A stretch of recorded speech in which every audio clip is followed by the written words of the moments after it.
Zagan était un sorcier riche mais solitaire qui n'avait jamais touché une femme de sa vie. Mais tout change quand il achète une magnifique esclave elfe pour goûter à ses charmes. Cependant, après avoir réalisé qu'elle est une gentille beauté qui tient à lui, il s'attache et finit par en tomber amoureux. Avant de la rencontrer, par un après-midi ordinaire, une rousse est soudainement attaquée par un sorcier renégat. La fille gifle le sorcier, mais cela lui arrache le visage, révélant qu'il porte celui de son ami. Mais alors, Zagan arrive, attrape la tête du sorcier et dit qu'il allait faire sa sieste quand cette absurdité est arrivée. Alors il lui écrase la tête comme un citron. Mais le sang éclabousse la jeune fille et elle s'évanouit instantanément. Il utilise la magie pour réparer les dégâts, ajustant ses vêtements et restaurant le visage du sorcier. Il décide de la ramener à l'église, mais son plan échoue et il réalise que quelqu'un a intercepté sa magie. Son étrange ami sorcier Barbato apparaît et suppose que Zagan veut utiliser la fille pour un sacrifice magique. Zagan ignore l'accusation et renvoie quand même la fille à l'église avant de retourner à son château. Mais Barbatos mentionne que Marcosus, l'un des archidémons, est mort, ce qui choque Zagan. Mais maintenant qu'il est mort, il y aura une vente aux enchères de ses trésors et de son héritage. Les deux se dirigent vers la ville où se tient la vente aux enchères secrète. Lorsqu'ils arrivent à la salle des ventes, elle est pleine de gens et de créatures magiques. Ensuite, l'attraction principale arrive à la vente aux enchères. L'hôte présente l'un des plus grands trésors de Marcosus, une elfe de la Terre Sainte de Norden, connue pour être plus proche des dieux et de la nature que les humains, possédant un immense pouvoir, mais pas n'importe quelle elfe, une rare aux cheveux d'argent. En tant qu'homme qui a à peine vu une femme ou de l'action dans sa vie, Zagan mise instantanément 1 million d'or pour elle. Toute la salle a le souffle coupé d'incrédulité. Zagan, frappé par le coup de foudre, veut simplement la sauver. Barbatos, à moitié en plaisantant, demande quel genre d'expérience Zagan compte faire sur l'elfe. Zagan esquisse un léger sourire mystérieux, puis se dirige vers le podium pour réclamer son prix. Au fond de lui, il se sent comme un idiot transi d'amour, mais devant l'elfe, il n'a aucun charisme dans son âme pathétique. Puis il remarque la chaîne autour de son cou, et l'hôte explique qu'elle scelle ses pouvoirs, et que si elle est déverrouillée, elle s'échappera. Mais il ajoute aussi qu'aucun des sorciers présents ne sait comment l'ouvrir. Avec son sourire gêné, Zagan dit qu'il a hâte d'entendre sa jolie voix quand il commencera, et la foule interprète mal ses paroles. Supposant qu'il a l'intention de profiter de la pauvre elfe, alors que Zagan n'a pas réalisé que ses mots étaient mal choisis. Plus tard, de retour dans son château, Zagan est assis en silence avec l'elfe agenouillée devant lui. Il ne sait pas comment lui parler, mais après une longue pause pesante, elle parle la première, demandant comment il va mettre fin à ses jours. Cela choque Zagan, et il réalise qu'elle croit sincèrement qu'elle est sur le point de mourir entre ses mains. Pour apaiser sa peur, il se présente comme un sorcier qui n'a aucun intérêt à torturer qui que ce soit. L'elfe lui dit alors son nom, Néphélia, mais dit qu'il peut l'appeler Néphi. Il trouve que c'est un joli nom, bien qu'elle ne soit pas d'accord, se qualifiant d'enfant maudite. Pourtant, elle insiste sur le fait qu'elle est toujours pure, et commence même à soulever sa robe pour le prouver. Zagan l'arrête instantanément, l'assurant une fois de plus qu'il n'a aucune intention de l'utiliser pour un sacrifice. Néphi demande alors pourquoi il l'a acheté. Zagan reste silencieux. Il ne veut pas révéler la vraie raison. D'un romantisme embarrassant, alors il l'élude, marmonnant qu'elle n'a pas besoin de savoir. Au lieu de cela, il lui dit qu'il est temps de choisir sa chambre. Néphi répète qu'elle peut dormir n'importe où tant qu'elle n'a pas à mourir en sacrifice. Ces paroles le déconcertent et il finit par comprendre. Néphi a dû vivre comme une esclave, vendue depuis l'enfance et elle ne sait même pas ce qu'est le confort. Ce qui lui rappelle ce qu'il était autrefois, un rat de rue survivant dans les ruelles. Finalement, Zagan lui dit qu'il l'a achetée parce qu'il avait besoin d'elle et que cela signifie qu'elle doit vivre pour lui et qu'il ne soit plus question de mourir. Pour sa chambre, Zagan choisit la tour car elle offre une vue magnifique. En montant les escaliers, Néphi glisse presque, mais il la rattrape de justesse. Comme dans un drama coréen. Dès lors, il lui tient la main pendant l'ascension, luttant pour ne pas craquer face à sa douceur. Arrivé en haut, Zagan ouvre la porte et réalise que la chambre était autrefois une salle de torture. Néphi est tout à fait prête à se faire trancher la tête. Mais Zagan détruit vite tout ce qu'il y a dedans avant de la laisser entrer. Alors que Zagan trouve la pièce invivable, Néphi l'accepte comme sa chambre. Lorsqu'elle voit la lune depuis le balcon, elle dit vouloir cette chambre, car il l'a choisie pour elle. Le lendemain matin, comme la chambre était vide, Zagan a laissé Néphi dormir près du trône à ses côtés. Mais il n'a pas pu fermer l'œil, Néphi était trop mignonne, et il peinait à rester calme près de cette belle elfe. Zagan tente désespérément de réprimer son désir, mais n'y arrive pas, alors il part chercher le petit déjeuner. Quand Néphi s'éveille, Zagan revient avec du bœuf séché pour leur repas. Néphi est surprise de voir qu'il mange la même chose qu'elle. Mais pour Zagan, c'est la nourriture habituelle qu'il mange depuis qu'il était un petit vaurien fauché. Voulant être une servante loyale, Néphi insiste pour cuisiner pour lui à la place. En entendant ça, c'est une victoire totale pour le sorcier épris qui va goûter au plat de sa bien-aimée. Il accepte donc sa proposition sans aucune hésitation. Ils vont ensuite au marché pour les ingrédients et Zagan arrête un chariot de marchand pour y aller. Mais le marchand à fourrure propose de les emmener pour 3 pièces de bronze. C'est là que Zagan se rappelle qu'il est fauché après avoir dépensé toute sa fortune pour acheter Néphi. Pour sauver la face, il décide de marcher, prétextant que c'est bon pour la santé. Il songe à voler le marchand, mais en imaginant la réaction de Néphi, il change d'avis. Mais peu après, des bandits locaux tendent une embuscade au chariot du marchand. Zagan veut d'abord ignorer la scène, mais voyant Néphi trembler, il suppose qu'elle a eu des soucis avec des bandits, alors il lui montre qu'elle n'a rien à craindre avec lui. Il foudroie les bandits, et quand l'un d'eux l'attaque, Zagan attrape sa hache, la brise et l'envoie valser.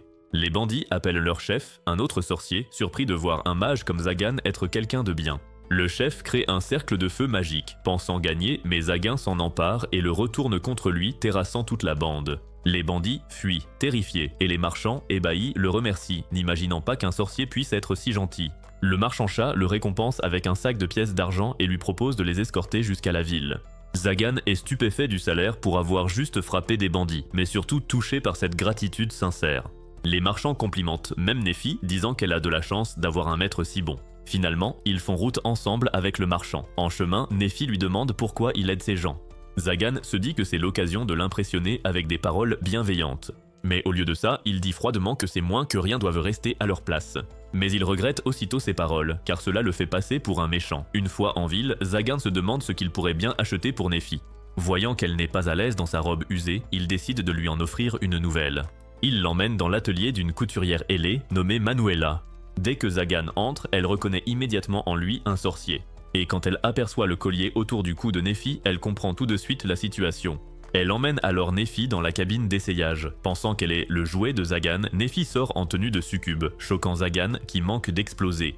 Il exige que Manuela la change, et celle-ci boude en disant que ça lui va bien, mais vu la rougeur de Néphi, Zagan insiste pour une tenue correcte. Finalement, Manuela habille Néphi en servante, avec des bottes enchantées pour soigner ses pieds si elle se fatigue. Une fois l'affaire conclue, Manuela arrête Néphi avant son départ et lui dit doucement qu'elle a de la chance d'avoir un maître si attentionné, ce qui touche Néphi. Leur arrêt suivant est chez le forgeron et Zagan demande si l'homme peut couper le verrou du cou de Néphi, lui disant qu'elle n'en a plus besoin. Mais le forgeron secoue la tête, car le collier est protégé par une magie puissante, et s'il est mal coupé, cela pourrait déclencher un piège qui lui trancherait la tête. Le forgeron suggère d'utiliser la vraie clé, mais Zagan sait que le seul à la détenir est son ancien propriétaire, Marcosius. Malgré tout, Zagan paie pour la visite, le remerciant pour les informations. Mais le forgeron l'arrête. Il rappelle à Zagan qu'il l'a sauvé lors d'une attaque, et il a honte de ne jamais l'avoir remercié à l'époque. Maintenant, il veut s'excuser. Zagan ne se souvient honnêtement pas de l'événement, mais le forgeron sourit et lui dit de passer dès qu'il aura besoin d'aide. En sortant de la boutique, Zagan est stupéfait de voir à quel point les citadins semblent soudainement amicaux. Tandis que le forgeron est étonné de voir à quel point Zagan a changé par rapport à avant, juste parce que Néphi est avec lui. Alors que la journée s'achève, Zagan sait qu'il est cruel de faire cuisiner Néphi après une longue journée. Alors il l'emmène dans un pub et lui offre un vrai dîner. Elle demande s'il n'a pas peur qu'elle s'enfuit s'il lui enlève son collier. Et bien que Zagan soit un peu inquiet, il veut quand même lui retirer. Néphi regarde ensuite sa nourriture et est profondément émue. Elle dit que c'est son premier vrai repas et en réfléchissant à son propre passé, Zagan comprend enfin pourquoi il a été attiré par elle. Ils partagent la même souffrance d'enfance. Il l'encourage à manger, mais quand elle le fait, elle a du mal à utiliser une fourchette, ce qui la déstabilise. Elle utilise donc une cuillère pour manger une tomate cerise pour la première fois. Elle n'arrive pas à croire à quel point c'est savoureux. Mais ensuite, Zagan ne parvient pas non plus à utiliser une fourchette. Et à sa surprise, Néphi propose de lui donner une tomate. Zagan commence à céder, réalisant que c'est la même cuillère qu'elle vient d'utiliser et rougit en mangeant. Néphi dit alors que puisque Zagan ne lui a jamais donné d'ordre, elle veut faire des choses qui l'aideront. Même sans qu'on lui demande, ce que Zagan accepte, Zagan lui rend alors l'appareil en la nourrissant, ce qui les fait rougir tous les deux. Mais quand il réalise que d'autres clients les félicitent d'être un couple mignon, ils quittent tous deux rapidement les lieux. Pendant ce temps, on découvre que la jeune fille rousse de tout à l'heure est une capitaine des Saints Templiers, Chastille. Elle est toujours hantée par ce qui s'est passé, incapable de comprendre pourquoi un sorcier comme Zagan lui a sauvé la vie. Lorsqu'elle se rappelle le regard perçant de Zagan, elle ressent la solitude qui s'y cache. Alors qu'elle est perdue dans ses pensées, le grand prêtre arrive. Il lui dit de ne pas s'inquiéter, mais précise que sa mission n'est pas terminée. Après avoir enquêté sur le repère du sorcier tué, il affirme que Zagan est derrière tous les enlèvements. Chastille le nie immédiatement, affirmant que Zagan n'est pas le coupable. Mais le grand prêtre s'en moque. Pour lui, même si Zagan n'est pas directement responsable, il reste un sorcier, donc un ennemi de l'église. Déterminée à prouver l'innocence de Zagan, Chastille se charge elle-même de la mission. Le lendemain matin, Zagan rêve d'un fragment de son passé. Quand il était plus jeune et sur le point d'être tué par un grand sorcier, il a réussi d'une manière ou d'une autre à voler la magie de cet homme. Son rêve s'arrête brusquement quand Néphi le réveille, et pour la première fois, il peut lui dire bonjour, ce qui est un exploit pour lui. Puis, quand il arrive dans la salle à manger, l'endroit est impeccable. Nephi a tout nettoyé et a même fait cuire du pain pour son petit déjeuner. Et Zagan est véritablement étonné par le miracle qui s'est produit dans sa propre maison. Les longues oreilles de Nephi frémissent et il réalise que c'est un signe de son bonheur. Puis, voyant une seule assiette et une seule chaise sur la table, Zagan demande si elle a déjà mangé. Nephi répond qu'elle ne cuisine que pour lui. Ne voulant pas qu'elle se laisse mourir de faim, Zagan insiste pour qu'elle mange avec lui, assise sur ses genoux, comme s'il était le Père Noël. Nephi se fiche de surprise et le visage de Zagan devient rouge vif dès qu'il réalise ce qu'il vient de lui proposer. Mais Nephi accepte timidement et s'assoit sur ses genoux, et tous deux finissent par partager leur repas, se donnant à manger l'un à l'autre, ce qu'ils apprécient tous les deux. Quelques jours plus tard, Zagan étudie dans la bibliothèque quand Nephi l'approche et l'interroge sur les cercles magiques et les runes. Elle avoue ne pouvoir utiliser aucun sort, et Zagan se demande comment c'est possible, étant donné qu'elle possède une énergie aussi folle.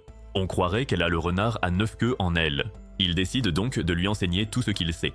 Il explique que plusieurs cercles peuvent être superposés pour renforcer un sort, mais c'est une technique dangereuse, et si l'on ne maîtrise pas parfaitement son mana, la combinaison peut exploser. Mais si elle est maîtrisée, elle confère une force inimaginable, et Zagan voit déjà que Nephi a un véritable potentiel de magicienne. Nephi lui demande alors pourquoi il recherche une telle puissance en tant que sorcier, et la question le prend au dépourvu, car il n'y a jamais vraiment réfléchi auparavant. Après un silence, il dit simplement qu'il veut survivre. Il se remémore son passé, lorsqu'il vivait dans la rue, volant des restes juste pour rester en vie, jusqu'au jour où un sorcier a kidnappé les enfants des rues pour faire des expériences.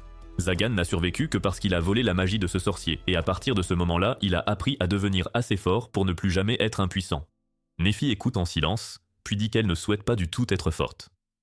Zagan est sur le point de lui répondre par un discours sincère lorsqu'il sent soudain quelqu'un pénétrer sur son territoire, Shasti et son groupe. Ils sont venus enquêter pour savoir si Zagan est responsable des récents enlèvements. Shasti dégaine son épée sacrée et parvient à fissurer la barrière magique de Zagan. Lorsque Zagan les affronte, il reconnaît son visage. C'est la même rousse qui l'a sauvé autrefois, mais cette fois, il n'a pas l'intention de la laisser partir si facilement. Il les avertit de faire demi-tour, mais ils refusent, le forçant à se battre. Le premier Templier reçoit un coup de poing dans le ventre et s'écrase sur un autre. Le blond s'élance ensuite, mais Zagan tranche son épée avec aisance, lui donne une pichenette sur la tête et le terrasse. Il déclare qu'il ne les achèvera pas, voulant plutôt qu'il fasse connaître sa puissance. Shasti crie qu'il ment, sachant qu'il ne dit cela que pour épargner à Nephi la vue de cadavre. Furieuse, Shasti l'attaque de toutes ses forces, mais Zagan refuse de lui faire du mal. Enragée, elle l'accuse de bafouer sa dignité en utilisant la magie. Zagan réplique en lui demandant comment elle peut condamner la magie tout en utilisant son pouvoir sacré pour attaquer plus faible qu'elle. Pour certaines personnes, comme lui, la magie est le seul moyen de survivre. Pendant un court instant, ses paroles la touchent, mais elle se ressaisit rapidement et poursuit son assaut. Les gants de Zagan se déchirent alors qu'il attrape son épée sacrée à deux mains. Acculé contre un arbre, il se prépare lorsqu'elle frappe, tranchant net le tronc. À cette distance, Shasti lui murmure de faire le mort. Elle explique que l'église a l'intention de le traquer, et s'il ne meurt pas ici, un templier bien plus fort viendra le chasser. Zagan est stupéfait. Le regard de Shasti s'adoucit lorsqu'elle lui dit qu'elle a vu de la pitié dans ses yeux et qu'elle n'a jamais oublié l'homme qui lui a sauvé la vie. Il sait que protéger un utilisateur de magie est un péché grave pour une templière comme elle. Pourtant, sa sincérité le pousse à envisager sérieusement son offre. Pourtant, il s'inquiète pour Nephi et de leur réaction face à elle. À ce moment, Nephi sort du château. Un templier la prend pour une menace et lui lance une lance. Zagan l'écarte aussitôt, mais la lance lui transperce la main et il saigne abondamment. À ce moment-là, les émotions de Nephi explosent et elle libère sa magie, ordonnant à la forêt elle-même d'attaquer le templier, l'étranglant comme si elle était de l'herbe à puce. Zagan se précipite vers elle et la serre fort jusqu'à ce qu'elle reprenne le contrôle. Une fois le chaos calmé, Shasti et son groupe se retirent. Plus tard, Nephi soigne la main de Zagan. Quand il lui demande son pouvoir, Nephi hésite, craignant qu'il ait peur d'elle. Elle avoue que son pouvoir est l'enchantement. Zagan est stupéfait, car il a toujours cru que l'enchantement était un mythe. Contrairement à la magie ordinaire, basée sur la logique, l'enchantement plie la nature par la volonté. Nephi explique que son peuple voyait son don comme une malédiction. Quand son village fut attaqué, ils l'ont vendue pour se sauver, mais même captive, on la traquait. À l'époque, elle se sentait soulagée, pensant que la mort punirait ses fautes passées. Mais plus tard, elle réalisa l'horreur de cette pensée et enfouit sa douleur au plus profond d'elle. Elle s'excuse de ne pas être assez pure, mais Zagan rit, disant qu'à sa place, il aurait rasé toute la ville. Il lui dit de ne pas culpabiliser, car ces gens étaient mauvais et qu'elle doit user de son pouvoir, pas le cacher. Puis il se souvient d'une fille de son passé, qu'il avait traité de méchant parce qu'il était fort. Il l'avait traitée de faible, disant que la faiblesse faisait d'elle une proie, mais elle s'était emportée, disant que même faible, elle méritait de vivre, et que la force ne donnait pas tous les droits. Pourtant, il croit que la pitié mène à l'imprudence, alors il a choisi la force à la place. Maintenant, agenouillé devant Nephi, Zagan lui caresse la joue et lui dit d'arrêter de se cacher. Et à ce moment-là, Nephi craque enfin, pleurant doucement dans ses bras. Une fois calmé, Nephi s'excuse d'avoir montré sa faiblesse. Mais Zagan lui dit que c'est la première fois qu'il l'entend autant parler. Embarrassée, elle rougit et change de sujet en l'interrogeant sur ses mains. Zagan réalise qu'il ne souffre plus, et en retirant le bandage, sa main est déjà guérie. Il comprend que c'est en touchant sa joue que son pouvoir l'a guérie, alors il la remercie. Plus tard cette nuit-là, Nephi sort de derrière un pilier et demande doucement à Zagan s'il veut dormir avec elle. La question le prend totalement au dépourvu. Face à son visage empourpré et sa voix tremblante, l'esprit de Zagan s'emballe et imagine le pire. Mais son fantasme s'écroule quand Nephi précise qu'elle veut juste partager son lit, car il dort toujours sur son trône. Réalisant sa pureté, Zagan rit nerveusement et dit qu'il est bien là car c'est son trophée après tout. S'attendant à cette réponse, Nephi s'assoit devant lui et lui propose ses genoux comme oreiller. Zagan ne peut pas refuser une offre aussi alléchante. Retrouvant son calme, il s'allonge, posant sa tête sur ses cuisses plus douces que du beurre.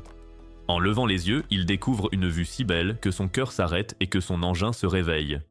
Dans le silence calme, Zagan lui demande pourquoi elle fait ça. Nephi sourit et dit qu'elle veut le remercier de l'héberger et de la laisser utiliser son pouvoir librement. Zagan lui touche à nouveau le visage et lui demande si elle veut explorer davantage ses capacités d'enchantement. Il a vu que malgré le verrou maudit, elle a un grand pouvoir et qu'en le maîtrisant, elle pourra se protéger.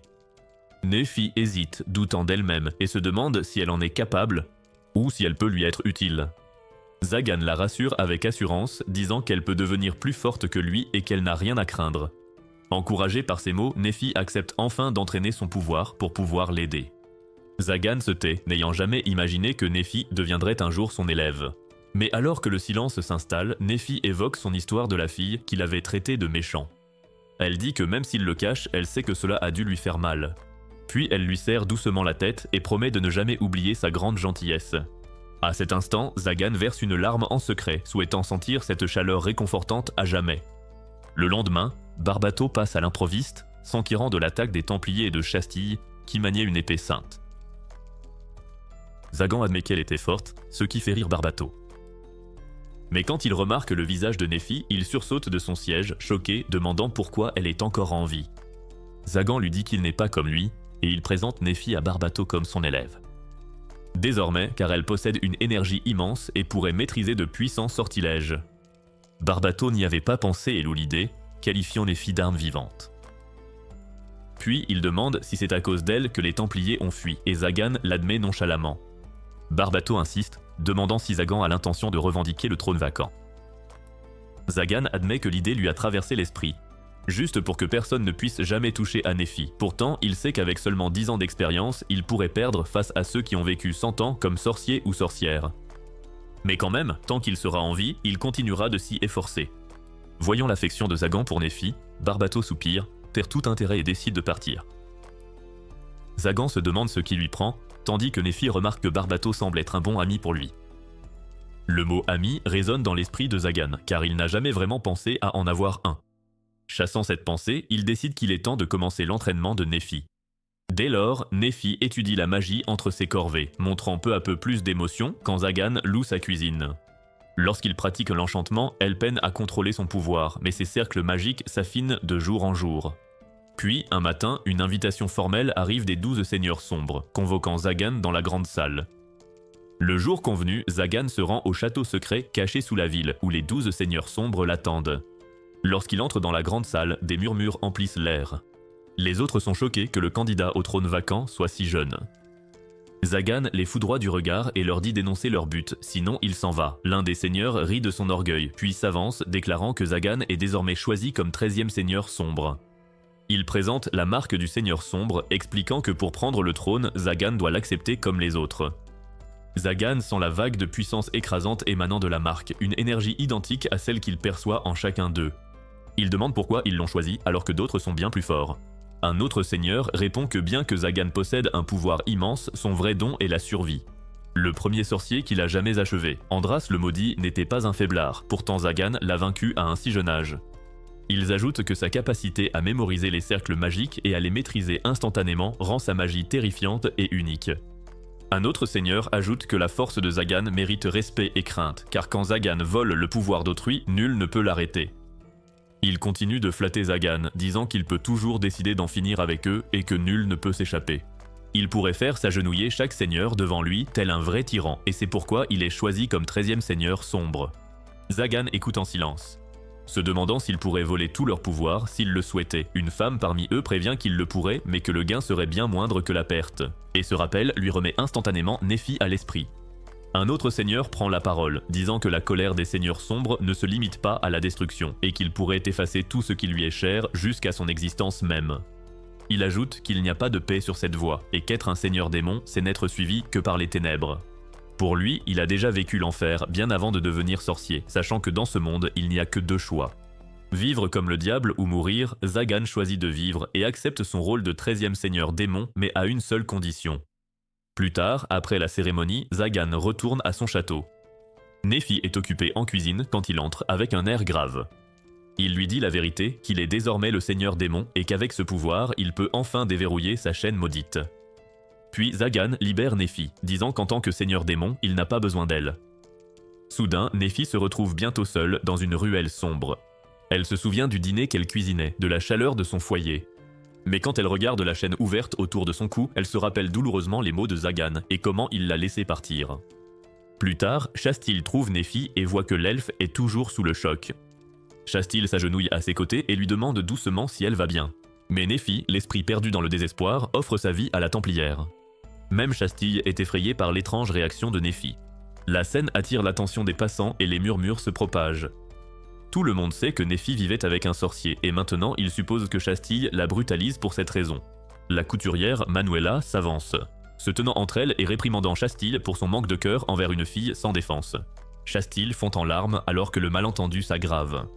Même quand Nephi explique que Shastil n'a rien fait de mal, la Templière ne peut s'arrêter de pleurer. Plus tard, les trois femmes s'assoient ensemble dans un pub voisin. Shastil s'excuse pour sa réaction et Manuela demande avec curiosité comment elle connaît Nephi.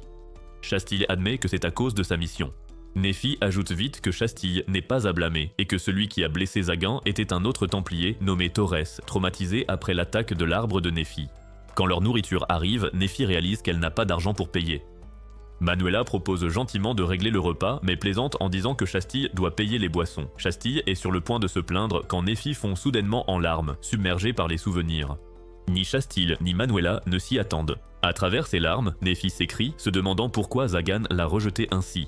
Manuela, agissant comme une grande sœur, la réconforte doucement jusqu'à ce que Nephi puisse enfin expliquer son histoire. Shastil fronce les sourcils et dit que Zagan semble s'être servi de Nephi, mais Nephi lui coupe immédiatement la parole avec un regard froid et sérieux. Disant que Zagan ne ferait jamais une telle chose, Manuela demande si quelque chose d'étrange s'est produit avant qu'il ne la renvoie. Et Nephi se souvient que Zagan a mentionné qu'il était devenu le seigneur démon. Manuela explique que leur ville est dirigée par le 13e seigneur démon, Lord Marcosius, mais que depuis sa mort, d'innombrables malheurs frappent le pays. Shastil ajoute que de nombreuses femmes ont été enlevées ces derniers temps, et Manuela dit que le coupable était un sorcier connu sous le nom de voleur de visage, déjà capturé par l'église. Elle se plaint ensuite des taxes de l'église et de leur soi-disant offrande de salut. Shastil ne trouve pas les mots pour se défendre, mais Nephi lui dit doucement que ce n'est pas sa faute. Shastil sourit à travers ses larmes, touchée par la gentillesse de Nephi, et maintenant elle comprend pourquoi Zagan voulait tant la protéger. Leur conversation revient sur les seigneurs démons, et Shastil explique qu'ils sont des symboles du mal, les démons que l'église a juré de détruire. Il existe 12 épées sacrées, chacune destinée à oxyre l'un des 13 seigneurs démons, et si un nouveau 13e seigneur est apparu, l'église le traquera. Nephi réalise alors en silence que c'est sûrement pour cela que Zagan l'a libéré.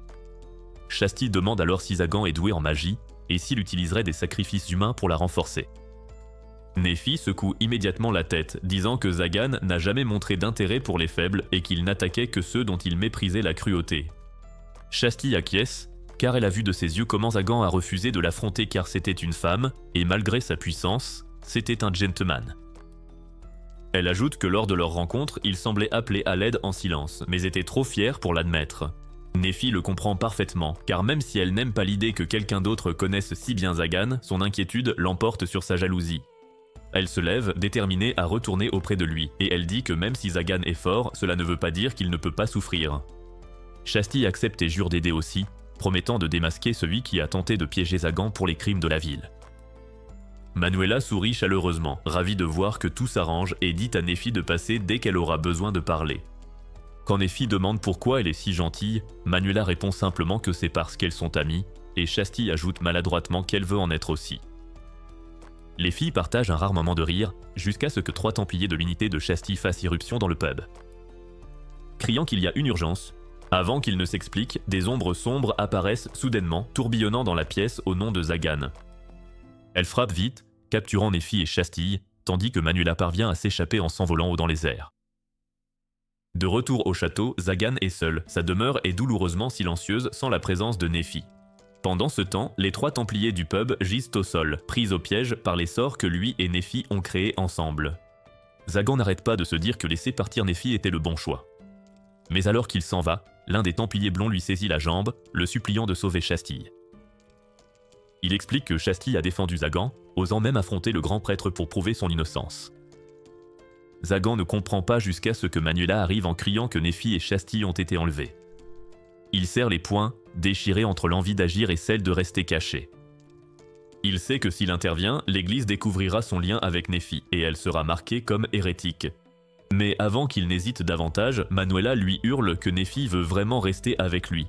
Et lui demande comment il peut être aussi sans cœur. Ces mots le touchent plus que n'importe quelle lame, car après tout ce qu'il a dit à Nephi, elle veut toujours être avec lui. Cette prise de conscience lui éclaircit l'esprit et il admet qu'elle a raison sur l'égoïsme des mages. Mais il admet qu'il est égoïste lui aussi, car Nephi est à lui, et quiconque osera la toucher le paiera de sa vie. Sur ce, Zagan se lève, les yeux brûlants de fureur. Manuela le rejoint, ainsi que les 3 templiers, prêts à secourir Nephi et Shasti. Quand elle demande s'il sait qui est derrière l'attaque, Zagan baisse les yeux et dit qu'il s'en doute, le cœur lourd. Ailleurs, au fond d'une grotte, Nephi se réveille enchaîné aux côtés de Shasti. La malédiction sur les fers est puissante, drainant son énergie et scellant ses pouvoirs.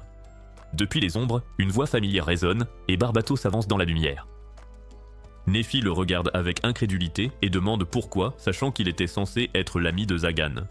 Barbato rit cruellement, disant qu'il n'a jamais considéré Zagan comme un ami.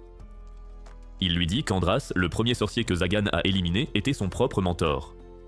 Barbato prétend que tout ce que Zagan possède aurait dû lui revenir, la richesse, le pouvoir, le savoir. Il avoue être l'auteur des enlèvements ayant laissé un sorcier de bas étage agir sous le nom de Zagan pour le piéger. Mais le plan a échoué et tout a fini par dégénérer. Chastel craque et le traite de monstre. Mais Barbato sourit, affirmant que les sacrifices sont nécessaires. Il veut prouver aux 12 rois démons qu'il mérite sa place parmi eux. Désormais, avec Nephi, l'elfe rare, il compte l'utiliser comme sacrifice pour ouvrir le portail interdit.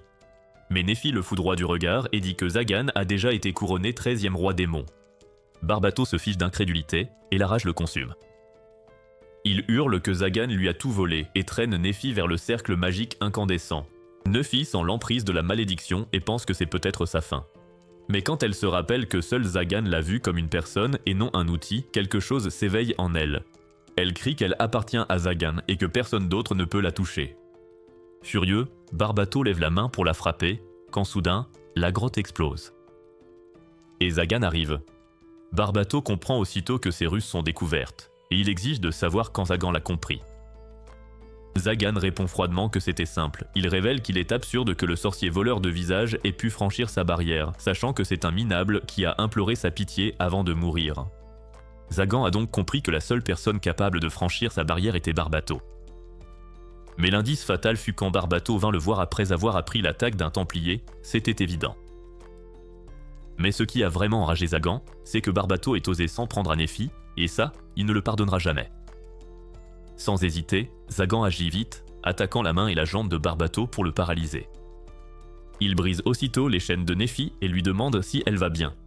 Mais Nephi lui retourne la question. Pour la première fois, elle parle avec franchise et dit qu'elle détestait le voir triste. Et s'il pensait vraiment qu'elle était inutile, elle aurait accepté de partir. Mais elle ne supportait pas l'idée de son visage solitaire et ne voulait pas voir Zagan seul. Le cœur de Zagan se serre et il prend Nephi dans ses bras, s'excusant de l'avoir abandonné.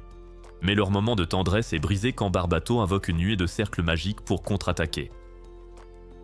Pourtant, Zagan reste calme, révélant qu'il avait déjà corrompu l'énergie magique de Barbato plus tôt. Barbato, furieux, l'accuse d'avoir volé cette ruse à Andra. Zagan le corrige, disant que c'est une technique qu'il maîtrisait avant d'en finir avec Andras. À l'époque, il ne traçait ses cercles qu'avec du sang, et quand Andras voulut le sacrifier, Zagan en avait déjà caché un sur sa main. Et comme Andras utilisa le même sort, Zagan parvint à lui voler sa magie en un instant. Poussé par la rage, Barbato invoque tous les cercles magiques dont il se souvient, mais Zagan les lui vole sans effort. Il explique que son pouvoir ne vient pas de la chance, mais d'efforts inlassables. Il a étudié sans fin, lisant chaque livre de la bibliothèque jusqu'à ce que les gens l'évitent. Mais seul Barbato est resté.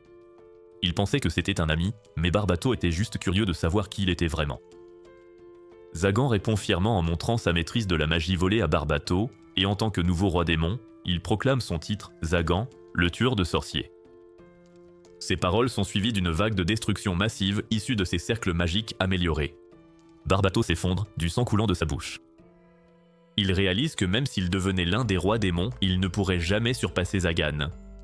À bout de souffle, il s'excuse pour son arrogance. Jouant même la carte de l'amitié par désespoir, Zagan s'approche et, le regard froid, dit que Barbatos n'est pas son ami avant d'abattre son poing chargé de magie, mais il ne frappe que le sol près du visage de Barbatos, le traumatisant. Zagan rit malicieusement en se redressant, déclarant qu'il plaisantait et refuse de prendre la vie de Barbatos. Barbatos le traite d'imbécile pour ça, mais Zagan dit qu'il brisera les limites et ne vivra plus selon leurs règles de sorcellerie. Soudain, le sol tremble violemment. Zagan demande à Barbatos ce qu'il a fait. Mais Barbatos répond que ce n'est pas lui. Zagan réalise que le coup qu'il a porté a activé la magie de Barbatos, et Barbatos révèle qu'il essayait d'invoquer un vrai démon. Ensuite, un démon massif commence à s'éveiller et tout le monde se prépare au pire. Alors que Zagan le regarde, il ressent l'immense aura qu'il dégage, et il réalise qu'il ne peut pas gagner malgré tous ses efforts. Mais quand le démon prend sa forme complète, il n'attaque pas. Au lieu de cela, il s'agenouille devant Zagan, reconnaissant la présence de son seigneur, surprenant tout le monde. Zagan est confus par ce qui se passe, mais lui ordonne calmement de retourner dans son royaume et il lui obéit étonnamment. Alors que le démon s'efface, la grotte commence à s'effondrer et Zagan entraîne tout le monde pour s'échapper. À l'extérieur, les trois Templiers attendent à la sortie de la grotte, ravis de voir Chastille saine et sauve. Torres remarque que c'est peut-être la première fois qu'il laisse des sorciers indemnes et Zagan expire profondément et les laisse partir. Manuela se penche, remerciant Zagan de les avoir sauvés. Quant à Barbatos, il accepte sa défaite et s'en va, comme Zagan l'a ordonné. Enfin, il ne reste plus que Zagan et Nephi. Nephi parle en premier et, avec une conviction totale, dit qu'elle veut rester avec lui quoi qu'il arrive. Zagan s'agenouille devant elle et il lui dit qu'il ne veut pas être appelé maître ou papa, mais qu'il veut quelque chose de plus. Puis, incapable de retenir ses émotions, il se lève, lui saisit les épaules et déclare qu'elle lui appartient pour toujours, même après la mort.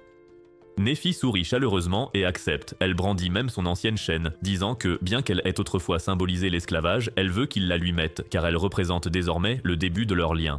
Mais quand Nephi demande quelle est leur relation, Zagan cède à la pression, car même avec tout son pouvoir, il ne connaît toujours pas le mot juste pour l'amour. Des jours passent après ce moment, et Chastille décide de rendre son épée sacrée. Elle sent qu'elle ne mérite plus de la porter, sachant qu'elle veut aider Zagan, l'ennemi de l'église. Le grand prêtre accepte l'épée et l'informe qu'elle sera punie. Mais le vrai problème réside dans l'épée elle-même. L'épée sacrée choisit son propre maître et il semble injuste que l'un de ses porteurs élus soit maintenant puni pour avoir aidé un sorcier.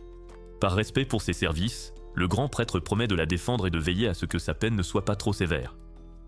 Cependant, un autre des plus puissants Templiers sacrés, Raphaël Durandel, s'apprête à visiter leur ville. Nul ne connaît son but, mais Chastille craint déjà qu'il ne soit celui chargé de rendre son jugement. Pendant ce temps, Zagan s'enterre dans sa bibliothèque, en quête d'infos sur le pouvoir des seigneurs démons et leur lien avec les démons. Mais peu importe le nombre de livres qu'il lit, il ne trouve rien qui réponde à ses questions. Soudain, Nephi entre pour le surprendre, mais il sent déjà sa présence. Il laisse Nephi faire, mais à cause de leur différence de taille, elle ne parvient pas à le surprendre et s'agite. Elle sourit et lui dit qu'elle s'inquiète qu'il se surmène, et Zagan lutte pour garder son calme face à cette créature adorable. Elle lui révèle qu'elle a préparé le déjeuner en suivant l'une des nouvelles recettes de Manuela. Elle explique que Manuela lui a appris plusieurs recettes, et quand ils goûtent, ils sont bluffés par les saveurs. Elle ajoute qu'elle a fait du pudding et explique qu'il est fait d'œufs et de crème, ce que Zagan ignore totalement. Quand Zagan regarde le pudding, il ne sait pas trop comment le manger. Nephi lui dit d'utiliser sa cuillère, et dès la première bouchée, il est émerveillé par le goût et tout ce qu'il ignore des saveurs. Soudain, un énorme fracas ébranle le château. Sa barrière vole en éclats, et un dragon massif fait irruption. C'est Valfort. Alors qu'elle entre avec sa voix très grave, elle défie Zagan, mais celui-ci lui dit de ne pas bouger car il veut finir son pudding. Mais Valfort le prend pour une insulte et attaque. Cela met Zagan en colère, car ça gâche son dessert, alors il riposte instantanément, projetant Valfort à l'autre bout de la pièce. Quand son casque tombe, Nephi est surprise de voir que ce n'est pas un monstre, mais une fille. Réalisant qu'il pourrait énerver les féministes qui regardent la vidéo, Zagan s'étouffe d'embarras et emmène vite Valfort dans une chambre d'amis pour qu'elle se repose. Puis Valfort se réveille et tente immédiatement d'attaquer Zagan à nouveau. Mais Zagan l'attrape facilement, lui disant de remercier Nephi car sans elle, il lui aurait expédié la tête comme un ballon de basket. Valfort demande pourquoi il l'a épargné et il répond simplement que c'est grâce à Nephi. Il demande ensuite pourquoi elle a attaqué et elle insiste sur le fait qu'elle doit devenir plus forte, déclarant qu'en tant que dragon, elle le tuera, lui qu'on appelle le tueur de sorciers. Zagan, incapable de neutraliser sa force brute, trouve sa détermination étrangement familière, car elle lui rappelle sa propre jeunesse. Alors au lieu de la punir, il prétend qu'aider Nephi pendant une semaine lui servira de châtiment. Ainsi, il pourra lui apprendre le bien du mal d'une manière qu'elle comprendra, et si elle finit quand même mal, il se dit que ce ne sera pas sa faute. Curieuse et méfiante, Valfort demande soudain si Zagan a l'intention de la manger. Il sursaute, horrifié, et l'assure que même s'il est un homme mauvais, il n'est pas fou à ce point. Confuse, Nephi demande pourquoi quelqu'un mangerait un dragon. Zagan explique que le sang et la chair de dragon contiennent une énergie magique énorme, offrant régénération et longévité, tandis que leurs os soignent presque tout, et il comprend enfin pourquoi Valfort se cache sous son armure lourde. Il se rappelle soudain comment on le nourrissait quand il mourait de faim, alors Zagan lui propose de la nourriture. Valfort se sent insulté et s'apprête à envoyer valser le plat quand Zagan la prévient qu'il l'enverra voir Kobe Bryant si elle gâche ce que Nephi a cuisiné. Et quand elle goûte à quel point c'est bon, elle finit son assiette en un rien de temps. Zagan part ensuite pour la bibliothèque et Valfort le traite d'idiot de l'avoir laissé avec Nephi. Mais il lui dit de faire ce qu'elle veut, convaincu qu'elle ne pourra de toute façon pas battre Nephi. Zagan les observe alors de près et Valfort commence à aider Nephi à faire la lessive. Épaté par sa cuisine, Valfort déclare que Nephi est désormais son ami. Quant à Zagan, Valfort le trouve étrange car il cache son vrai pouvoir tout en étant gentil avec elle. Elle demande ensuite à Nephi pourquoi elle choisit de rester avec quelqu'un comme lui. Nephi sourit et répond que bien que Zagan l'ait acheté, il ne l'a jamais traité comme un jouet, il l'a accepté et traité comme une personne normale. Ces mots touchent Valfort au plus profond d'elle-même, un sentiment qu'elle n'avait jamais connu.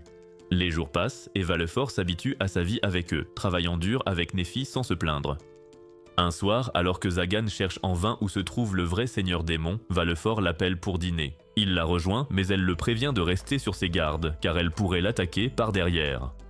Zagan sourit, pensant à Barbato, et lui dit qu'elle peut essayer, mais que si elle perd, ses corvées doubleront. À table, Valfort s'excuse timidement pour son attaque du premier jour. Sentant qu'elle se calme enfin, Zagan décide de l'emmener explorer le château du Seigneur des Ténèbres.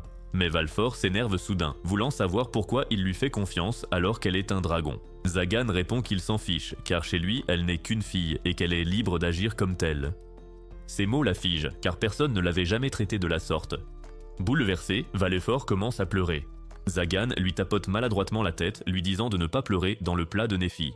Elle acquiesce en sanglotant et insiste pour qu'il soit lui aussi son ami désormais. Plus tard cette nuit-là, Valfort s'endort, tenant toujours sa cuillère.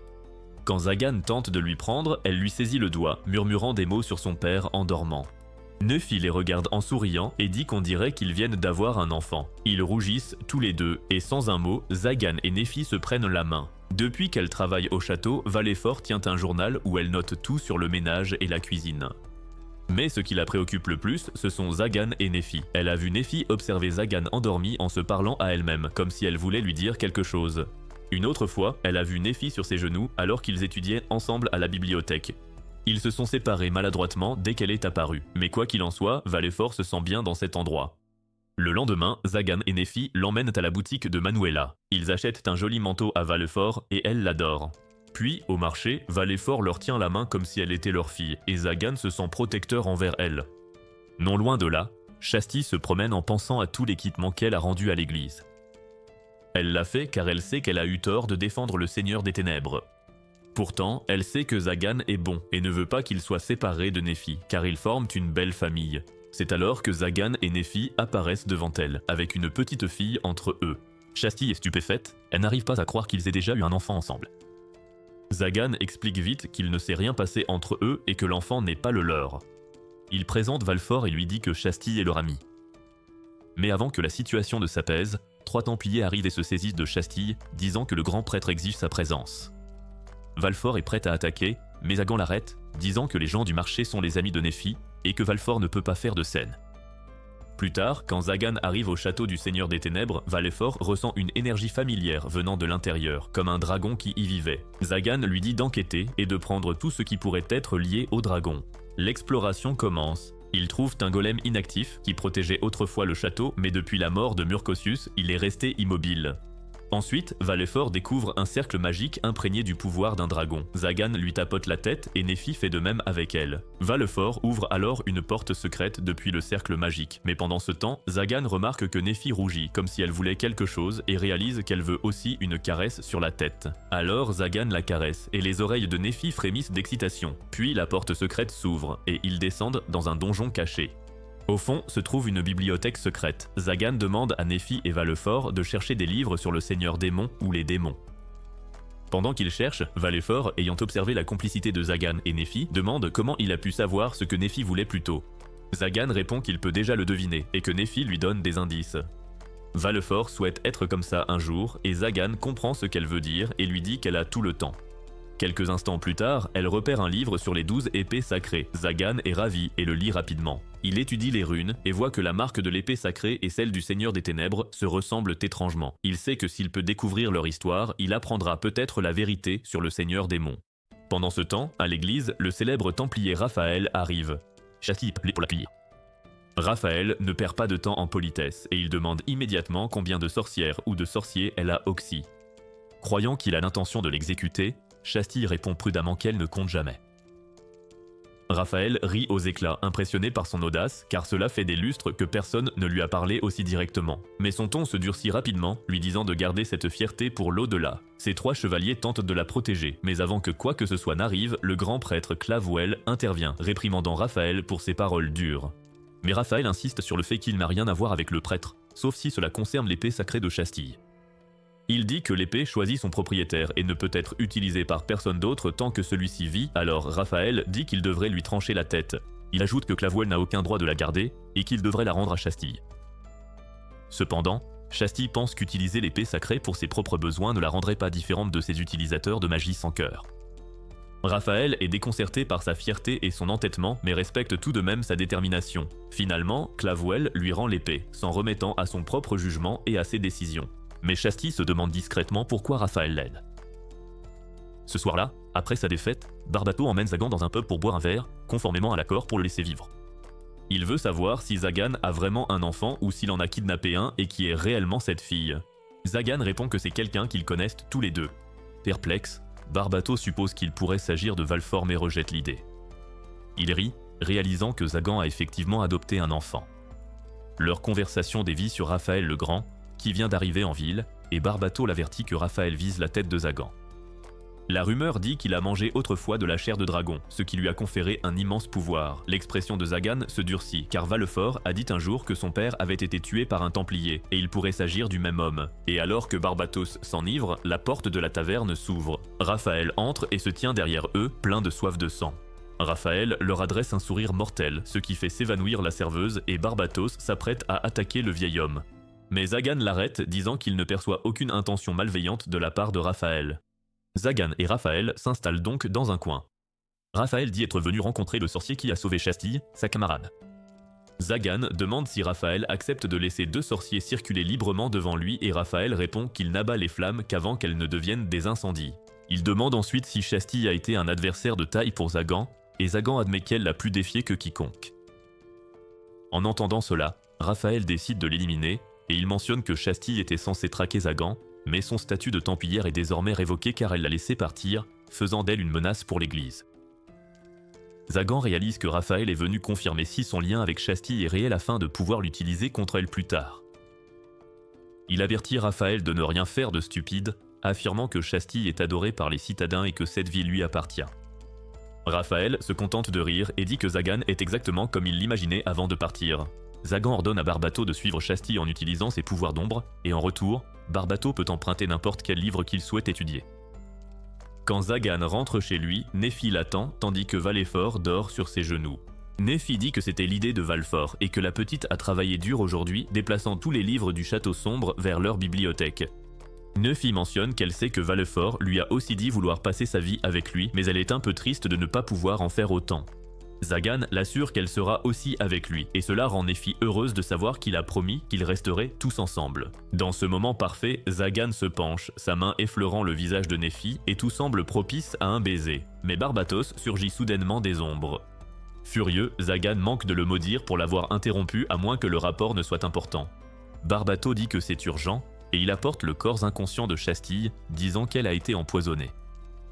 Zagan et Nephi se précipitent à ses côtés, ce qui réveille Valfort. Lorsqu'elle aperçoit l'épée sacrée, la colère l'envahit. Elle active son bras de dragon, prête à attaquer tout Templier en vue, mais Zagan l'arrête. Il lui dit que Chastille est une amie et non celle qui a pris la vie de son père, donc l'achever n'aurait aucun sens, et si Valfort cherche à se venger, elle doit frapper la bonne personne. Il dit que le meurtre n'est pas la meilleure solution, alors que la torture est bien plus appropriée et il promet de lui apprendre comment faire. Nephi et Barbatos échangent des regards inquiets à ces paroles. Plus tard, Chastille se réveille dans le lit de Nephi, où Zagan l'attend en lisant un livre. Il lui dit qu'elle a été empoisonnée et lui demande ce dont elle se souvient. Chastille se souvient avoir reçu une lettre d'un homme en armure de chevalier qui cachait son visage. Il disait soutenir la paix entre les sorciers et l'église, mais si Chastille suivait ses instructions, elle défierait Clavoël. Pourtant, l'homme ne l'a pas pressé de le rejoindre immédiatement. Il a mentionné un nom, Orobas, et lui a dit de s'en souvenir pour sa sécurité.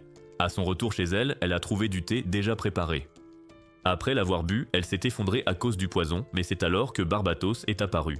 Zagan demande si elle soupçonne quelqu'un, et Chastille pense à Raphaël. Mais Zagan n'est pas d'accord, disant que Raphaël en aurait fini avec une épée, pas avec du poison. Alors qu'il se lève pour partir, Chastille lui demande de rester.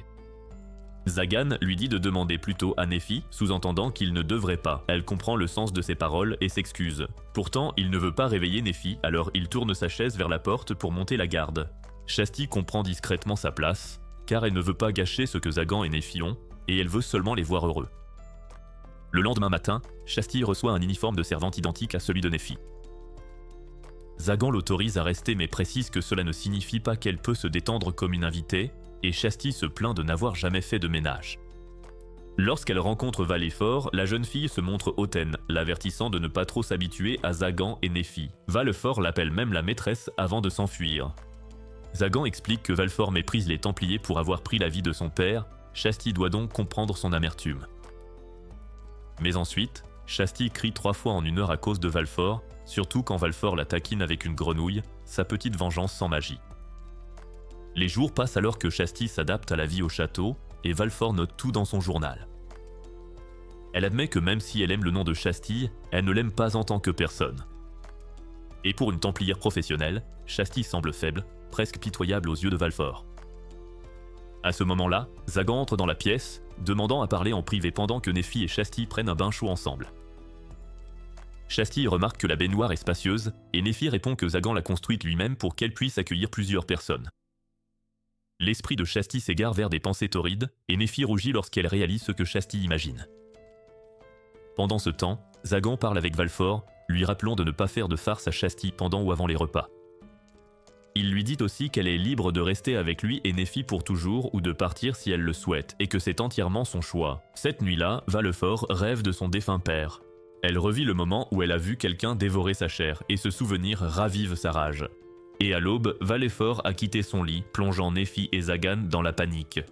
Avant de partir, Valfort écrit dans son journal qu'elle se sent heureuse quand Zagan lui demande de rester au château. Elle apprend qu'en ce lieu, il n'y a que des sentiments chaleureux. Elle apprécie l'attention douce et gentille que Zagan et Nephi lui portent.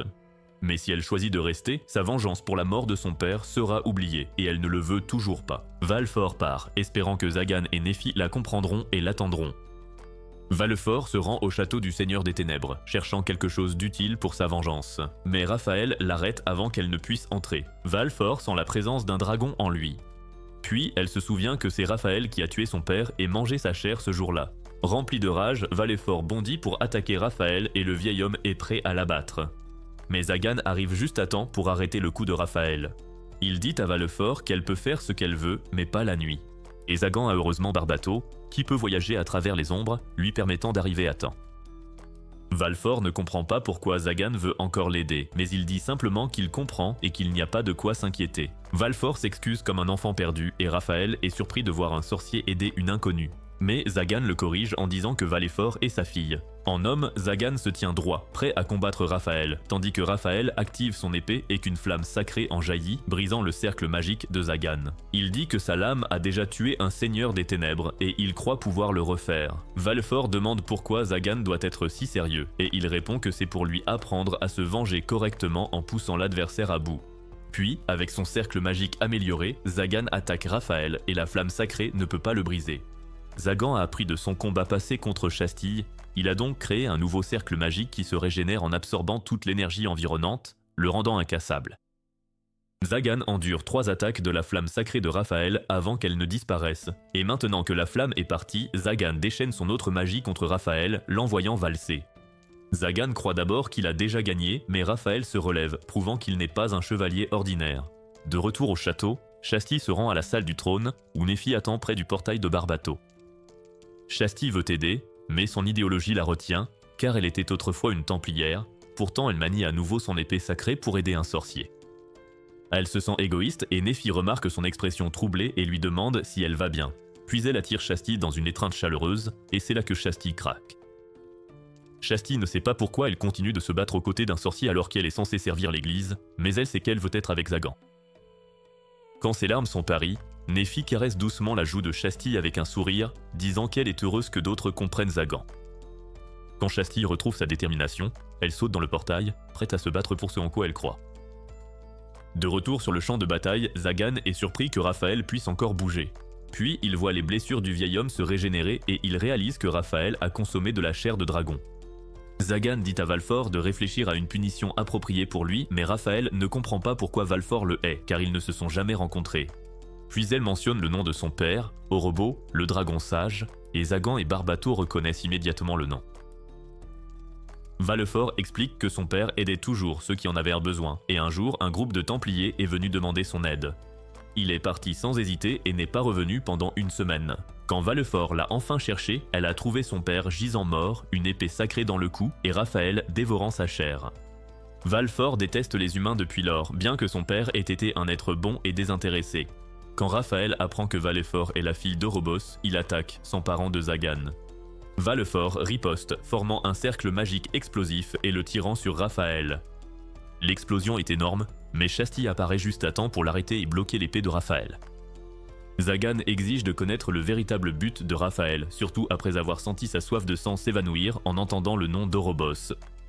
Chastille arrête rapidement Zagan, et elle se souvient de la figure mystérieuse qui lui a parlé en secret et a mentionné Orobo, et elle croit que cette personne était Raphaël. Ils exigent que Raphaël s'explique, mais avant que quiconque puisse répondre, un golem géant surgit de la grotte absorbant l'énergie de son environnement. Valfort le reconnaît comme le même golem qui est apparu aux portes du château, et le bouclier a dû se briser sous l'onde de choc de la magie de Zagan et de la flamme sacrée. Zagan essaie de soumettre le golem comme il l'a fait avec le démon de l'ombre auparavant, mais ça ne marche pas. La créature ouvre la bouche et libère un énorme rayon d'énergie. Tout le monde s'écarte sauf Valfort, figé sur place. À son dernier moment, Raphaël la sauve, perdant tout son bras gauche dans le processus. Zagan, furieux que sa fille ait failli mourir, déchaîne toute sa puissance et détruit le golem. Quand il atteint Valfort, il voit à quel point Raphaël est gravement blessé et réalise qu'il n'a plus beaucoup de temps. Il demande à Raphaël pourquoi il a sauvé Valfort et Raphaël répond que c'est son devoir de le faire. Zagan voit que Raphaël veut se racheter, il exige donc qu'il s'explique avant de mourir.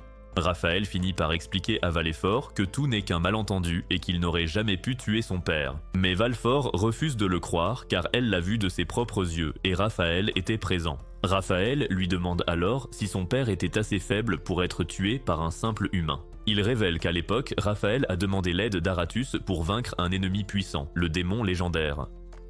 Valfort n'y croit toujours pas et Raphaël comprend pourquoi, car tout le monde pense que les démons appartiennent au passé. Mais il affirme que c'est vrai et que ces démons sont de retour à notre époque. Zagan ajoute qu'il en a vu un lui-même, le démon de l'ombre dans la grotte, et c'est pourquoi il cherche un moyen de les contrer. Valfort est triste d'apprendre que son père a été vaincu. Mais Raphaël lui dit de garder la tête haute, car Orobas n'a pas été vaincu, il a gagné la bataille en se sacrifiant. Il ajoute que Valfort ne doit pas regretter sa mort, mais être fier de savoir que son père s'est battu pour la sécurité du peuple et pour elle. Mais Raphaël accepte que si prendre sa vie peut apaiser sa douleur, il s'y soumettra. Mais il demande qu'elle comprenne que si les mages et l'Église restent divisés, l'humanité ne sera pas à l'abri des démons. Et c'est pour cette raison qu'Orobas a dit à Raphaël de continuer à vivre. Sans réfléchir, Raphaël a bu le sang d'Orobas, héritant ainsi de son pouvoir. Mais il dit que son combat touche à sa fin et que la génération suivante, comme Zagan et Chastille, doit prendre la relève. C'est pourquoi il a formé la faction de la paix pour mettre fin à la querelle incessante entre les mages et l'Église. Barbatos ricane, disant qu'un homme qui a tué des centaines de sorciers et sorcières n'a aucun droit de parler de paix. Et Raphaël accepte ces mots, mais c'est pourquoi il a besoin que Chastille soit le visage de la réconciliation entre l'Église et les mages. Pendant qu'il parle, le golem bouge encore. Raphaël dit qu'il n'est pas fait que de magie et que le corps du golem est construit à partir de la chair d'un démon, la chimère. Il le reconnaît comme le cadavre que le défunt Marcosias a apporté ici et réveillé par la magie. Zagan se prépare à lancer son nouveau sort amélioré, et Chastille se lève, prête à lui ouvrir la voie. Avec sa flamme sacrée, elle transperce le cœur du golem de son épée et Zagan frappe. Lorsque le corps se brise, la magie restante anime les fragments et les projette vers Zagan. Chastille bondit en avant, découpant les débris volants en cailloux inoffensifs.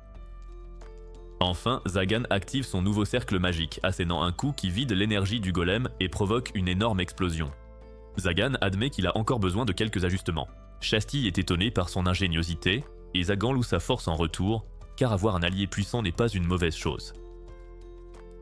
Puis Vallefort les appelle, car l'état de Raphaël s'aggrave. Zagan tente de le soigner, mais ne peut rien promettre, car la régénération de Raphaël échoue. Avant de s'éteindre, Raphaël dit à Chastille qu'elle est vraiment le nouvel espoir et que ses soldats la suivront. Chastille demande pourquoi Raphaël a utilisé le nom d'Orobas, et il révèle qu'Orobas est le vrai fondateur de la faction de la paix et la raison pour laquelle Raphaël est toujours en vie.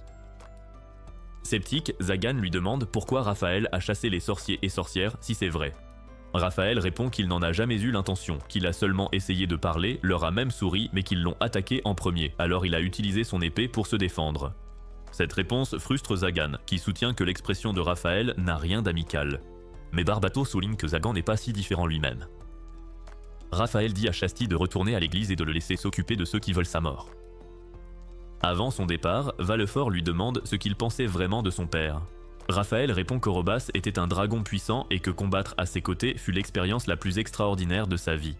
Après le départ de Raphaël, Zagan demande à Vallefort si c'est ce qu'elle voulait, mais elle l'ignore, car tuer Raphaël ne lui semble plus juste.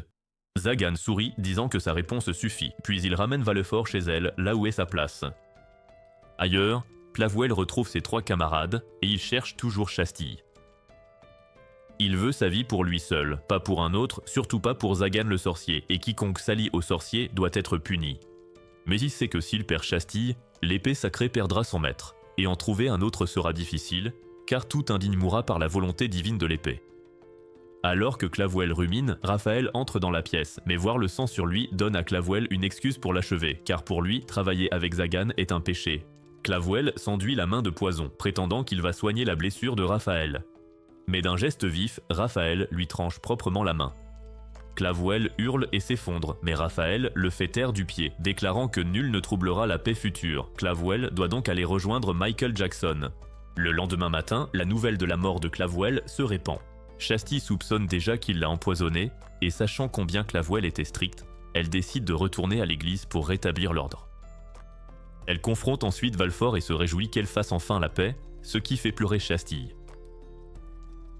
Maintenant que Zagan et les autres l'ont accepté, Chastille promet de créer un monde où sorcières, sorciers et humains pourront coexister.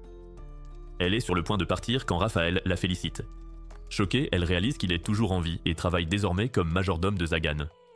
Raphaël explique qu'il était venu au château pour recevoir le jugement de Vallefort, mais elle lui a demandé de travailler avec Zagan pour qu'il puisse l'aider elle aussi. Et en cadeau, Vallefort lui fabrique un nouveau bras blindé pour remplacer celui qu'il a perdu. Voir cette famille si étrangement joyeuse fait réaliser à Chastille qu'elle n'en fait pas vraiment partie. Mais Zagan lui dit que la porte lui sera toujours ouverte. Au moment de son départ, Zagan demande à Barbato de la suivre un moment pour s'assurer qu'elle s'en sorte. Le voir se soucier autant de Chastille rend Nephi un peu jalouse. Elle lui attrape le bras pour attirer son attention et Zagan comprend qu'elle attend quelque chose. Ne voulant pas la décevoir, il la prend dans ses bras, la soulève et s'excuse de l'avoir laissée la veille au soir. Un nouveau jour commence et Vallefort écrit dans son journal sur son nouveau départ. Elle écrit sur le moment où Zagan et Nephi l'ont accueilli dans leur famille, et sur Raphaël et Chastille, qui l'ont sauvée avec une gentillesse inespérée. Vallefort souhaite les remercier peu à peu en devenant plus forte. Dans les dernières pages, elle raconte l'histoire des nouveaux membres de la famille. Raphaël, l'ancien Templier qu'elle soupçonnait d'avoir tué son père, mais qui s'avère être un homme bon qui le respectait profondément. C'est aussi un excellent cuisinier, surtout pour les sucreries, bien qu'il gâche toujours le moment quand elle veut voir Zagan et Néphi ensemble. Comme quand Raphaël fait des macarons, Néphi s'apprête à nourrir Zagan elle-même, et Vallefort regarde avec impatience, mais Raphaël trouve toujours un moyen de lui cacher les yeux ou de la distraire, et il insiste sur le fait qu'il est trop tôt pour elle de voir de telles choses. Aujourd'hui, Chastille vient dormir à la maison. Néphi l'emmène donc faire les courses au marché. Tout le monde en ville leur sourit chaleureusement, et avant de rentrer, Néphi passe à la boutique de Manuela pour la remercier, lui offrant des macarons pour toute son aide. Manuela est ravie, et en retour demande à Néphi d'essayer ses nouvelles robes. Zagan veut s'y opposer, mais il sait qu'il ne peut pas gagner contre Manuela, alors il se retire. Là, il remarque un phonographe sur le comptoir. Manuela explique que des enfants l'ont trouvé dans une ruelle, mais comme personne n'en voulait, ils le lui ont laissé. Cette histoire rappelle à Zagan son propre passé dans la rue, fouillant dans les ordures pour trouver de quoi vendre. Ému par ce souvenir, il achète le phonographe avec un sac rempli de pièces d'argent. Manuela insiste sur le fait que c'est trop, mais Zagan lui dit d'utiliser l'argent comme elle l'entend. De retour à la maison, Chastille arrive alors que tout le monde est encore au marché, elle finit donc par discuter avec Barbato. Quand les autres reviennent, Zagan lui demande comment se passe son travail. Chastille soupire, se disant épuisé, car toutes les tâches de Plavois lui ont été confiées. Puis Zagan se tourne vers Barbato, lui rappelant qu'il n'a jamais été invité, et Vallefort ajoute qu'il n'y a pas de rab pour lui. Agacé, Barbato ronchonne, mais Zagan lui donne un coup sur la tête, disant que personne n'a le droit d'embêter sa fille. Pour changer d'ambiance, Néphi dit qu'elle va préparer le dîner. Chastille insiste pour l'aider, affirmant qu'elle peut préparer des plats simples. Mais avant même qu'elle ne puisse commencer, c'est le chaos. Son cri retentit depuis la cuisine jusqu'à la bibliothèque où Zagan bricole le phonographe. Barbato entrant se plaignant que Chastille est nulle, qu'elle serait capable de brûler de l'eau bouillante. De retour en cuisine, Chastille essaie de préparer une soupe. Elle trouve que le goût est correct, mais quand Néphi goûte, elle réalise que Chastille n'a aucun palais. Pour sauver le dîner, Néphi écarte doucement Chastille, lui disant de se reposer en tant qu'invité, tout en promettant de servir la soupe au petit déjeuner. Quand le dîner est prêt, tout le monde se rassemble dans la salle à manger. Zagan sort le phonographe et le met en marche. La machine s'anime doucement, remplissant la pièce d'une musique qui correspond parfaitement à l'ambiance chaleureuse. Raphaël mentionne qu'il a déjà dansé sur une musique comme celle-ci, et Vallefort lui demande ce qu'est la danse. Il explique que c'est quand un homme et une femme se tiennent la main et bougent ensemble en rythme. Au début du dîner, Barbato a déjà commencé à boire. Il se vante que Chastille ne cuisinera jamais comme Néphi et la taquine sur le fait qu'elle dort avec une peluche. Troublé, Chastille l'accuse d'être un harceleur, mais Zagan intervient, disant que Barbato a tendance à trop parler quand il est ivre. Et Néphi ajoute que c'est en fait Barbato qui l'a trouvé quand Chastille a été empoisonnée. Chastille s'excuse et le remercie, mais elle est toujours gênée et finit par pleurer, gâchant l'ambiance alors que la douce mélodie continue. Zagan dit à Barbato de s'excuser, mais il refuse et boit la soupe à la place. Au début, il la complimente, mais s'effondre inconscient quelques instants plus tard. Néphi regarde, incrédule, se demandant comment cette soupe a pu arriver sur la table. Vallefort rigole et admet que c'était son idée de faire une farce à Barbato. Plus tard dans la nuit, alors que tout le monde est couché, Zagan travaille toujours sur le phonographe. Néphi s'assoit à côté de lui, disant qu'elle a aimé le dîner, puis lui demande pourquoi il a acheté le phonographe. Zagan répond qu'il voulait qu'elle profite de la musique, et Néphi sourit doucement en le remerciant, heureuse de le voir plus serein qu'avant. Pour Zagan, c'est parce qu'il a enfin tout ce qui lui manquait, comme un foyer animé, de la bonne nourriture et des gens qu'il aime.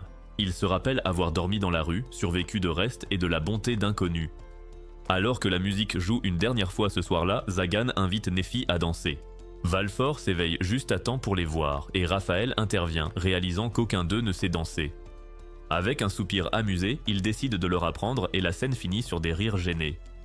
Le lendemain, Zagan place le phonographe dans la ruelle où il vivait autrefois.